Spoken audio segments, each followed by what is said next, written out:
அவர் சொன்னார், நான் இயேசு, உனக்கு உதவி செய்ய வந்தேன். எனக்கு யாருமே இல்லை, நீ அழுதியே.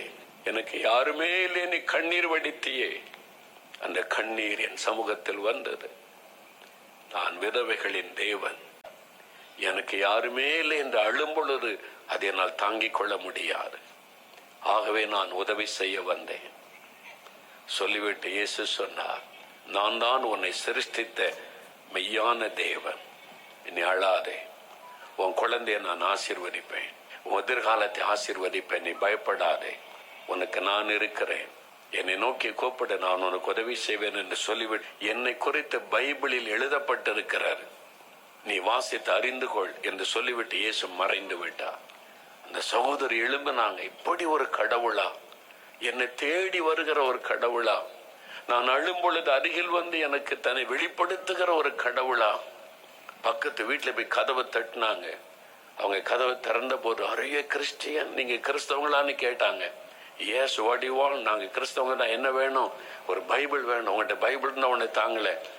அப்படி உடனே அவங்க ஓடி போய் ஒரு பைபிளை கொடுத்தார்கள். அதை வாங்கி கொண்டு வந்து வாசிக்க ஆரம்பித்தாங்க. இரவும் பகலும் வாசித்து, ஓ இப்படி ஒரு கடவுளா, ஏதோ கொள்கை இருக்கும், மத சடங்காச்சாரம் இருக்கும், அதை பண்ணணும் இதை பண்ணணும், இங்க போன அங்க போன இப்படி எல்லாம் எழுதியிருக்கு. நீ பார்த்தா ஒரு வானத்தின் பூமியை உண்டாக்கின கடவுள், அன்பான ஒரு ஆண்டவரை பற்றி இவ்வளவு அழகா சொல்லியிருக்க இவரை இதுவரை நான் அறியாம போனேனே என்று இயேசு அறிந்து கொண்டார்கள். பக்கத்துல விசாரித்தாங்க, ஏதாவது சர்ச் இருக்கா, கிறிஸ்தவங்க சர்ச்சு சொன்னாங்க, ஏதோ இருக்குது. அந்த சர்ச்சுக்கு போக ஆரம்பித்தாங்க. பிரசங்கத்தை கேட்க கேட்க இயேசுவை அறிந்து கொண்டாங்க. ஜெபிக்க ஆரம்பித்தாங்க. ஆண்டவர் அந்த மகளுக்கு ஒரு நல்ல வேலைக்கு வழி திறந்து கொடுத்தார். நல்ல சம்பாதிக்க ஆண்டவர் உதவி செய்தார். இன்றைக்கு அவங்க சம்பாதிக்கிறாங்க, குடும்பம் அந்த குழந்தைய வளர்த்து வர்றாங்க, இயேசுக்குள்ள சந்தோஷமா இருக்கிறாங்க. என் சகோதரி சொன்னாள், அண்ணே ரொம்ப ஆச்சரியம், இயேசு பிரத்யட்சமா அந்த வீட்டுல வந்து என் மகளோடு பேசினார். அதனால இன்னைக்கு இயேசு மேல அவ்வளவு அன்பு வச்சிருக்கிறாங்க, சந்தோஷமா வாழுகிறார்கள். இயேசு சொல்லுகிறார், யாருமே இல்லை, நீ கலங்குறியா, நான் இருக்கிற உனக்கு. அவரை தேடுங்க, அப்படி பார்த்து போங்க. இயேசுவேன்னு அவரை நோக்கி கூப்பிடுங்க, அவருடைய சமூகத்துல போங்க, அவரை தேடுங்க. அவர் உங்களோட பேசுவார். அவர் பேசுகிற ஒரு ஆண்டவர், ஆறுதல் படுத்துகிற ஒரு ஆண்டவர். அவரை நோக்கி கூப்பிடுங்க. எனக்கு அன்பானவர்களே, யாருமே நீ கலங்கின அந்த மனிதனை இயேசு தேடி வந்தார். மூன்றாவது, ஆண்டவர் இந்த மனிதனை தேடி வர காரணம் என்ன? அவன் நம்பிக்கை இழந்து போனான். நம்பிக்கையற்ற மனிதன். He was a hopeless man. இனிமேல் அவ்வளவுதான், 38 வருஷம் வியாதி படுக்கை, இனி யாரும் என்னை குணமாக்க முடியாது, சாகும் வரைக்கும் இந்த படுக்கையில கிடந்து சாக வேண்டியதுதான். நம்பிக்கை இழந்து போன நிலைமையில் அந்த மனிதன் இருந்தான். நீங்க நம்பிக்கை இழந்து போயிட்டீங்களா? ஜெபம் பண்ணி பார்த்துட்டேன், ஆண்டவரை தேடி பார்த்துட்டேன், என்னென்னவோ பண்ணி பார்த்துட்டேன், ஒரு மாற்றமும் வரல, இந்த கடன் பிரச்சனைக்கு தீர்வே இல்லை, வியாதிக்கு முடிவே இல்லை, என் குடும்பத்துல நன்மை உண்டாக வழியே இல்லை. நம்பிக்கை இழந்து போனீங்களா? நம்பிக்கை இழந்து போன சூழ்நிலையில இனிமேல் அவ்வளவுதான், இனி எப்படி வாழ முடியும், மறைத்து விட்டால் நல்லது என்ற சூழ்நிலைக்கு வந்திருக்கிறீர்களா? இயேசு இன்றைக்கு உங்களைத்தான் தேடி வந்திருக்கிறார். உங்களுக்கு ஒரு அற்புதம் செய்வதற்காக வந்திருக்கிறார். எல்லாம் முடிந்தது என்று நினைக்கிற உங்களுக்கு ஒரு புதிய ஆரம்பத்தை கொடுக்க அவர் வல்லமை உள்ளவராயிருக்கிறார். என் வாழ்க்கையில எல்லாம் முடிந்தது, அவ்வளவுதான். டாக்டர் சொன்னாங்க முடிந்தது, உங்களுடைய மகனுடைய இருதயம் முற்றிலும் பாதிக்கப்பட்டு விட்டது, இனிமேல் உங்களுடைய மகன் உயிர் பிழைக்க முடியாது, மரித்து விடுவான் என்று என் பெற்றோரிடத்திலே சென்னை பட்டணத்திலே டாக்டர் சொன்னார்கள். மரணப்படுக்கை நொண்டியாய் சாக கிடந்தவன் நான். மரணம் என்னை நெருங்கி கொண்டிருந்தது. மூச்சு விட கஷ்டம், சாப்பிட முடியாது, தண்ணி குடிக்க முடியாது, பேச முடியாது. மரணம் என்னை நெருங்கி கொண்டிருந்தது. இறுதி வீங்கி மரண படுக்கையில் இருந்தேன். அப்பதான் இயேசு என்னை தேடி வந்தார். எல்லாம் முடிந்தது.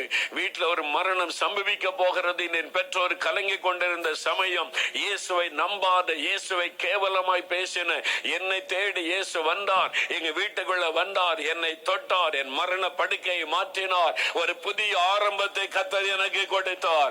முடிந்தது என்று நினைத்த சமயத்திலே புதிய ஆரம்பத்தை கொடுத்து இத்தனை ஆண்டு காலம் என்னை சுகபலனோடு வைத்திருக்கிறார். அதே இயேசுதான் இன்றைக்கு உங்களை தேடி வந்திருக்கிறார். நீ நினைக்கலாம் முடிந்தது, இந்த வியாதி வியாதி வந்ததனால மரணம் தான், இந்த பிரச்சனை வந்ததனால இனி அவ்வளவுதான், இனிமேல் எழும்ப முடியாது, எல்லாம் முடிந்தது என்று நீங்கள் எண்ணுகிறீர்களா?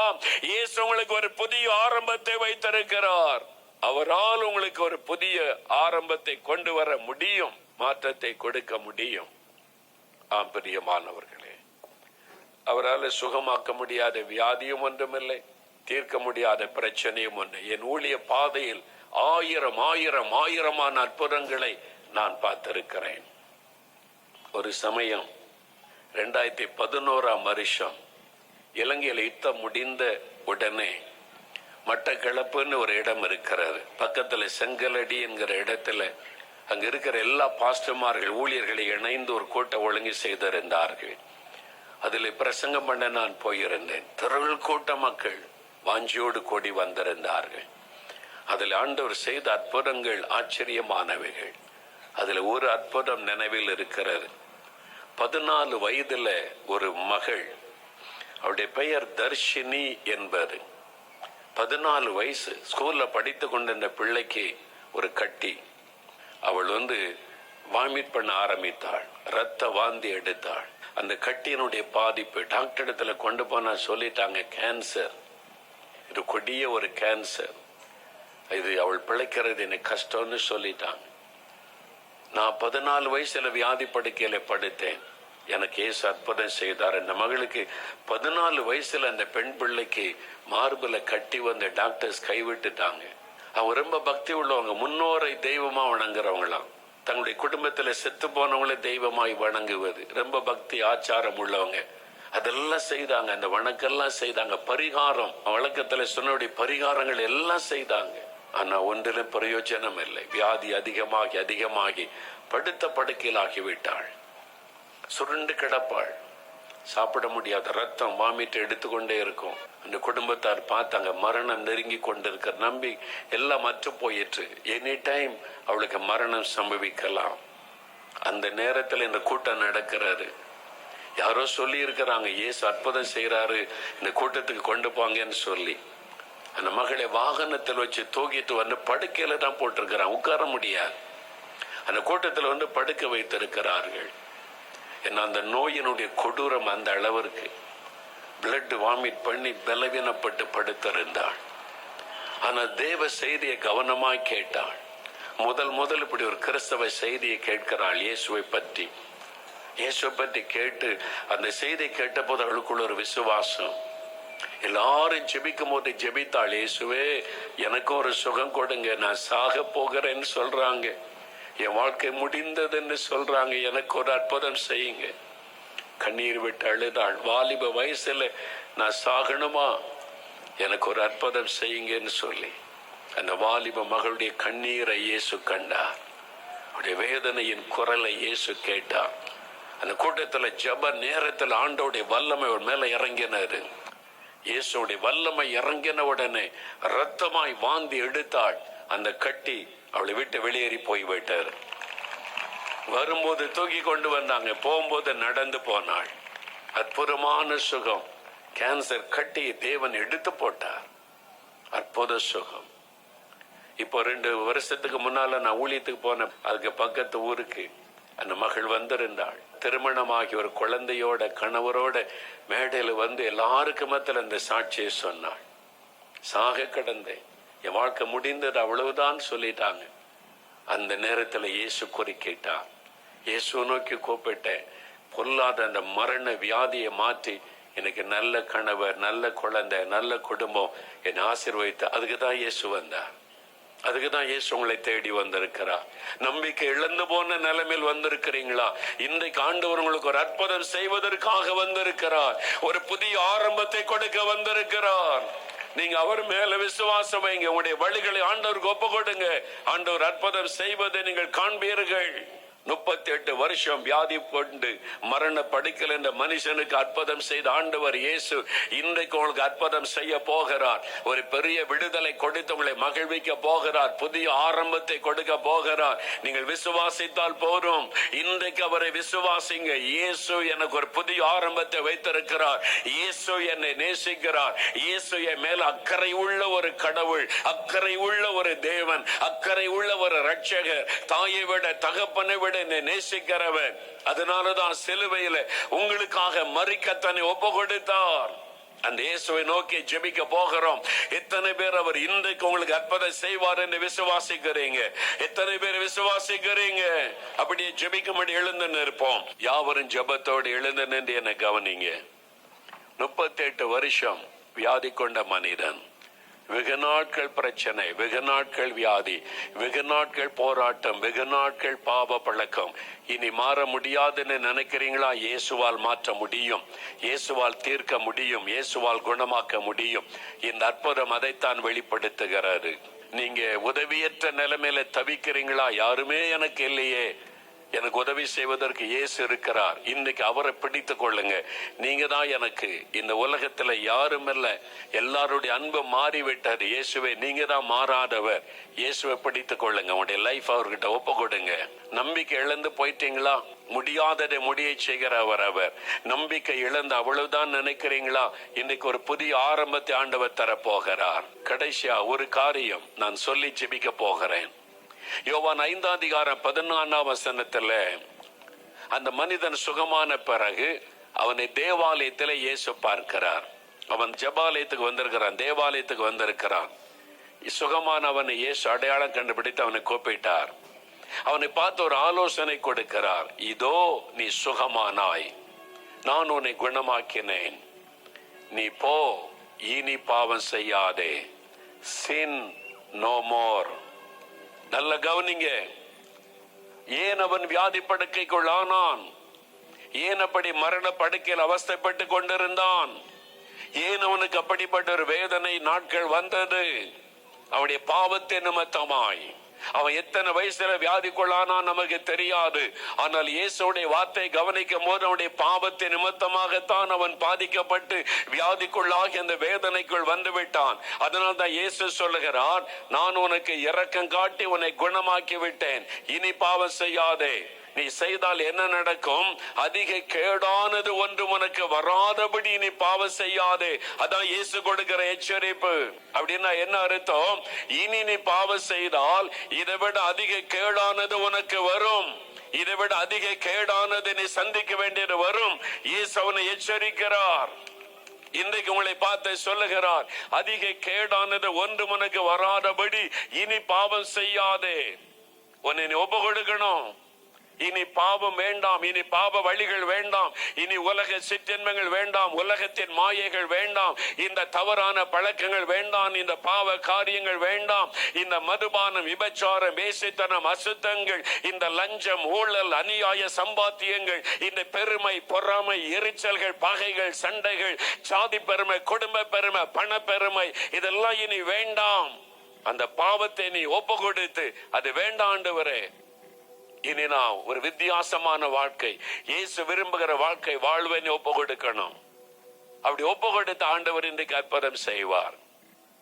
அநேக ஆண்டுகளுக்கு முன்னால சாலைப்புதூர்னு ஒரு ஊர் இருக்கு. அது பக்கத்துல ஆசீர்வாதபுரம் ஒண்ணு இருக்கு.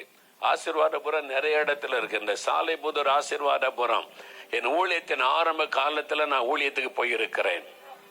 அந்த சமயத்துல, அந்த ஆரம்ப காலத்துல தனி ஆளாக நான் போய் அப்ப ஊழியம் செய்த நாட்கள். ஒரு தகப்பனார் வீட்டுல தங்கியிருந்த அந்த சபையில் இருக்கிற ஒரு முக்கியமான நபர், அந்த தகப்பனாரும் தாயும் இருந்தாங்க. தான் தங்கியிருந்த ஊழியம் செய்தேன். 3 நாள் கூட்டம். கடைசி நாள் கூட்டத்துல ஆண்டவருடைய வல்லமை பலமாய் இறங்கினாரு. அநேகர் சுகம் பெற்றாங்க. கூட்டம் முடிந்தது. ஒரு வயதான தாயின் தகப்பன்னு வந்தாங்க. அவர் அழுது கொண்டே இருந்தார், கண்ணீர் வடித்து கொண்டே இருந்தார். அவரால் பேச முடியல. அந்த தாயார் பேசுறாங்க, ஐயா இது என்னுடைய கணவர், அவருடைய வாய்க்குள்ள புற்றுநோய் வந்து விட்டது, வேதனை தாங்க முடியாம அழுகிறார், ஒரு ஜெபம் பண்றீங்களான்னு கேட்டாங்க. அப்பதான் அவரை நல்லா கவனிச்சேன். இந்த பக்கத்துல கண்ணை வீங்கி இருக்கிறாரு. அவர் வாய் அப்படி திறந்து காண்பித்த போது கேன்சர் கட்டி இருப்பதை என்னால் பார்க்க முடிந்தது. அந்த அளவுக்கு அந்த கட்டி அந்த வாய்க்குள்ள இருந்தாரு, வீங்கி இருந்தது, அழுது கொண்டே இருந்தார் வேதனை தாங்க முடியாம. அந்த தாயார் அழுதாங்க, என் கணவருக்காக ஒரு ஜெபம் பண்ணுங்க ஐயா நீ. அது என் உள்ளத்தை பாதித்தாரு. அந்த குறிப்பிட்ட நாள்ல சுகமளிக்கிற ஆண்டவருடைய வல்லமை பலமாய் பிரசன்னமாகினதை என்னால் உணர முடிந்தது.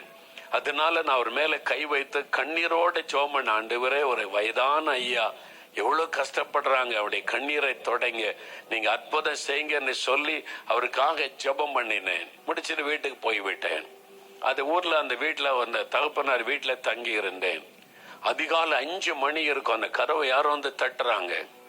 தட்டுனா அந்த ஐயா போய் கதவை திறந்தாங்க. என்ன விஷயம், காலையில 5 மணிக்கு வந்திருக்கிறீங்க? அந்த தாயார் வந்து நிக்கிறாங்க, பிரசங்கார பார்க்கணும், அவர் எழுப்புங்க அப்படின்னு சொல்லி. நான் ரூம்ல ஜெபம் பண்ணி கொண்டு இருக்கிறேன், விடிய காலம் எழும்பி. அவங்க வந்து கதவை தட்டினாங்க. நான் திறந்து பார்த்தா இந்த தாயார், என்ன விஷயம்? இல்ல நீங்க ராத்திரி என் கணவருக்காக ஜெபித்தீங்கல்ல? ஆமா, இரவோட இரவாக கேன்சர் மறைந்து விட்டாரு. காலையில எழும்புனா அந்த கட்டி இல்ல, விடியற்கால இப்ப எழும்பி பார்க்கிறார், வீக்கம் இல்ல, வலி இல்ல, சோதிச்சு பார்த்தா வைக்குள்ள கேன்சர் இல்ல, நல்லா மாறி விட்டாரு, மறைந்து விட்டாரு.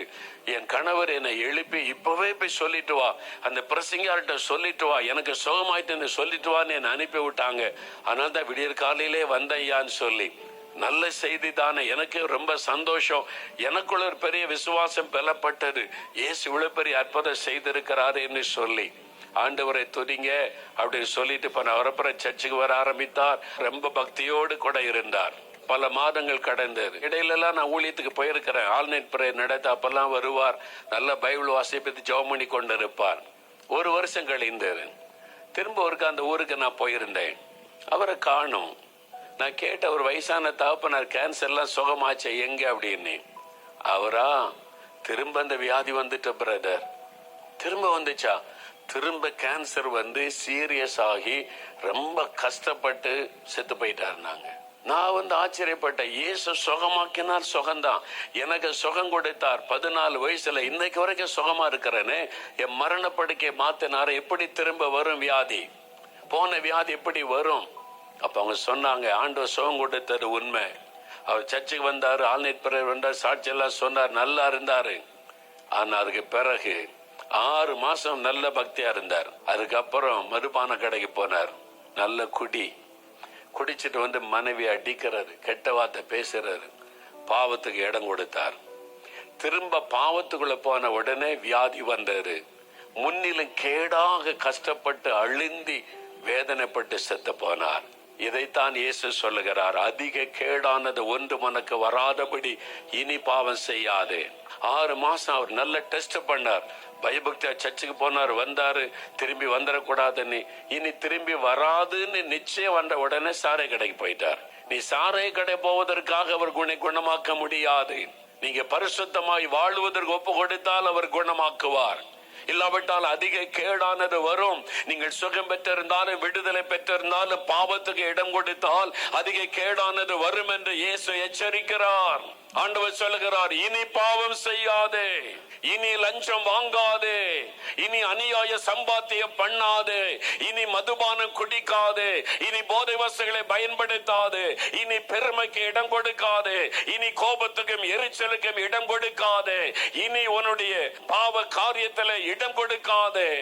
இனி நீ பாவத்துக்கு இடம் கொடுத்தால் அதிக கேடானது வரும் என்று ஆண்டவர் சொல்லுகிறார்.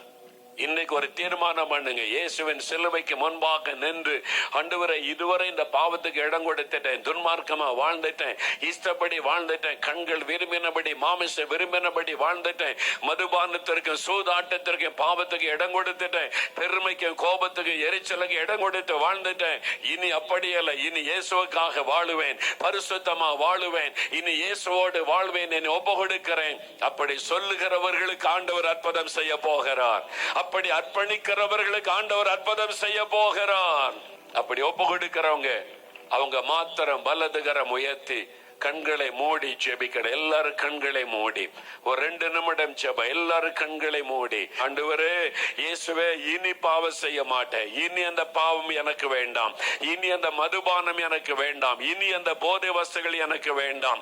இனி அந்த கெட்ட நண்பர்களுடைய சவகாசம் எனக்கு வேண்டாம். இனி அந்த கண்களின் இச்சைகள், மாமிசத்தின் இச்சைகள் எனக்கு வேண்டாம்.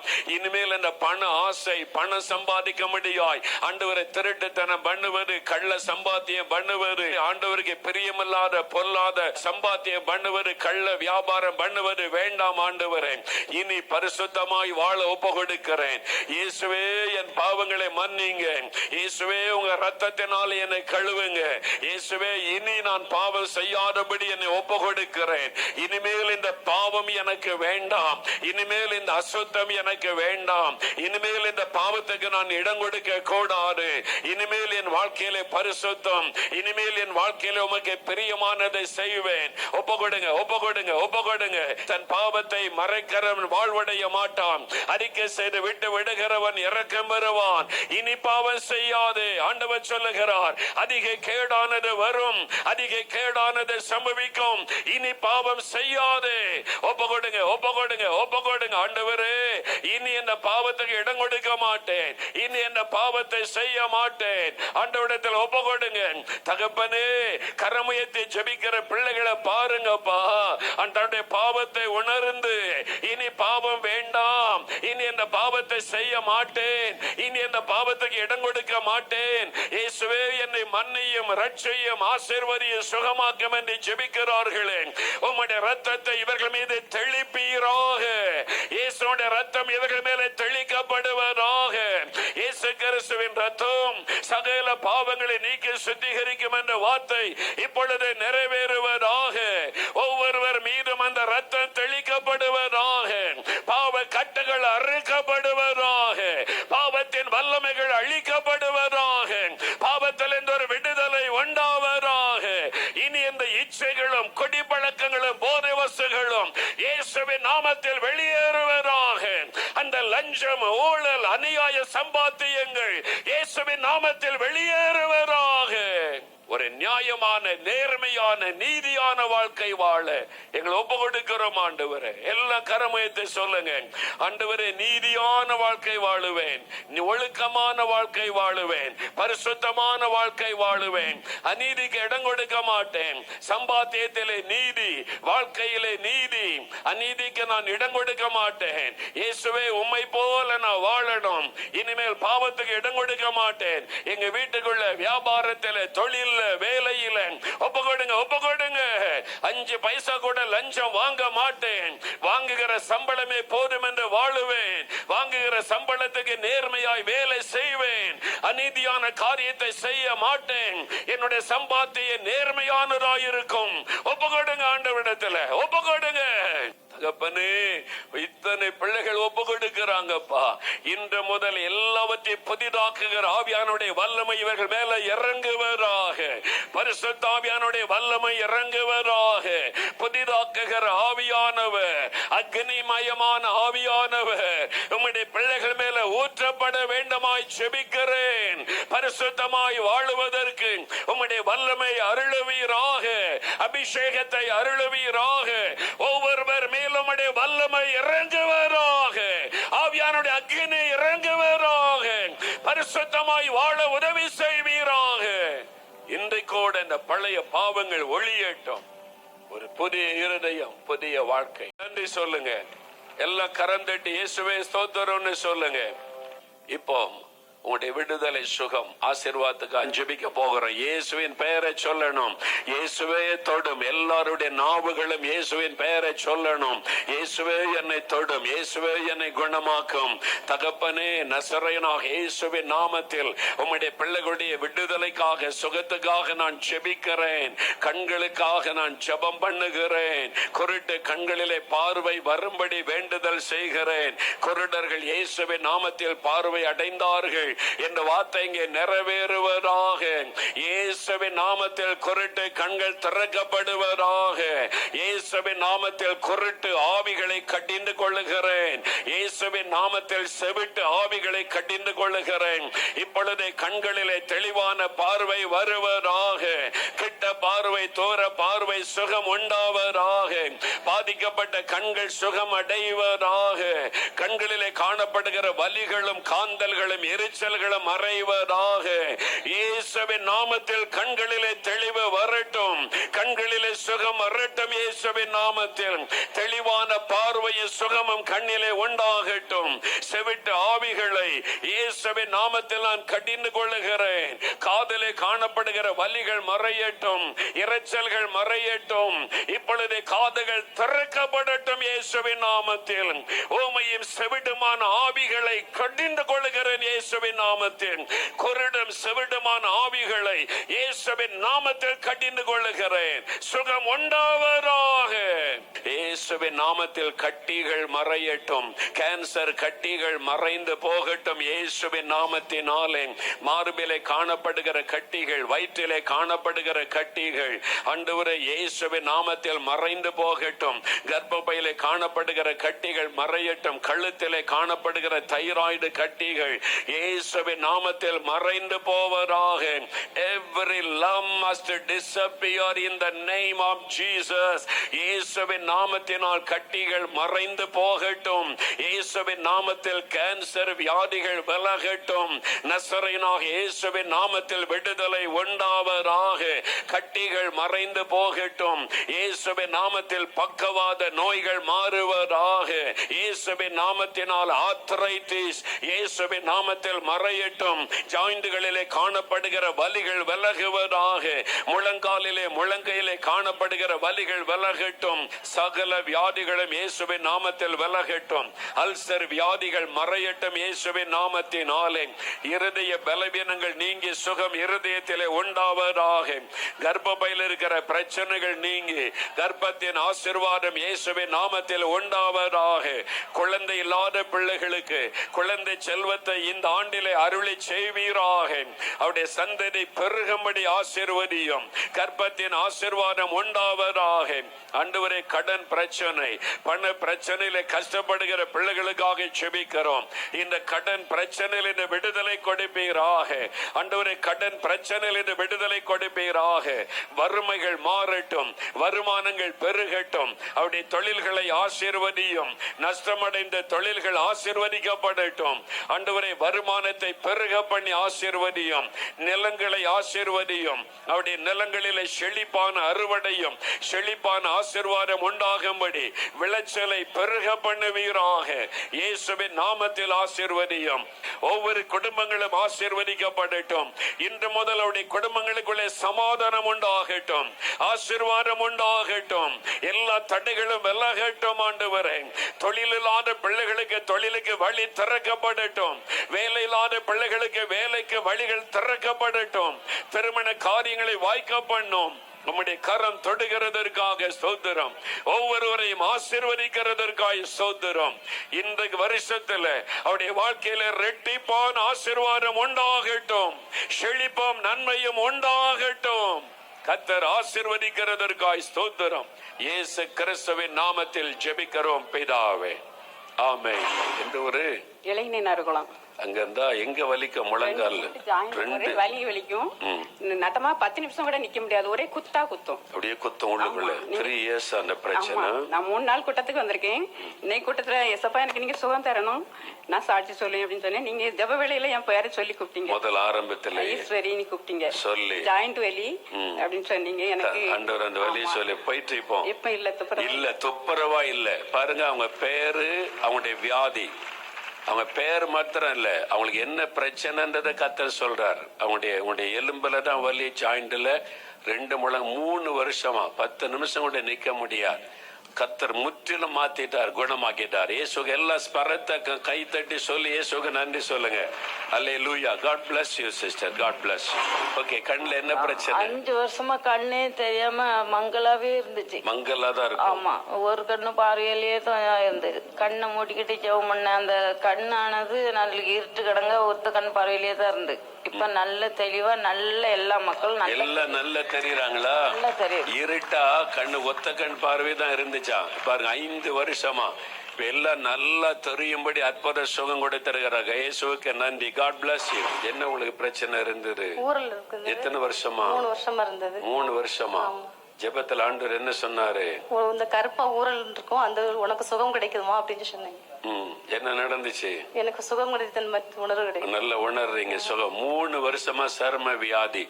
ஆண்டவர் பெயர் சொல்லி அவங்களுக்கு தான் இந்த வியாதின்றதை சொல்லி ஆண்டவர் சுகம் கொடுத்தார். கை தட்டி இயேசுவுக்கு நன்றி சொல்லுங்க. God bless you, God bless you. இந்த காது பயங்கர இறைச்சலா இருந்தது, கண்ணு மங்களாவே வலி எடுத்துட்டே இருந்தது. நீங்க ஜோம்னுங்கன்னு சொல்லும் போது நான் காதுலயும் கண்ணுலயும் கை வச்சேன். ஏசப்பா எனக்கு அற்புதம் சுகம் தந்திரா போடி. இப்ப அந்த காதுல இறைச்செல்லாம் போயிட்டு வலியும் போயிட்டு நல்ல சிரிச்ச முகத்தோட வந்து ஆண்டவர் மகிமைப்படுத்துறான். God bless you, God bless. என் பேரை சொல்லி கூட்டாங்க. என் பேர் பாலராஜ். இந்த மாதிரி உங்களுக்கு சுகம் கிடைச்சிருந்தாங்க. ஒரே கடுப்பு, 2 மாசமா தூக்கமே கிடையாது. வெடுக்குன்னு புடுங்கும். நீங்க இப்ப சொல்லி முடிஞ்ச உடனே இப்ப அந்த கடுப்பே இல்ல. அது இல்ல போயிட்டு. ஆமென், ஆமென், ஆமென். God bless you. இயேசுவின் நாமத்தினால.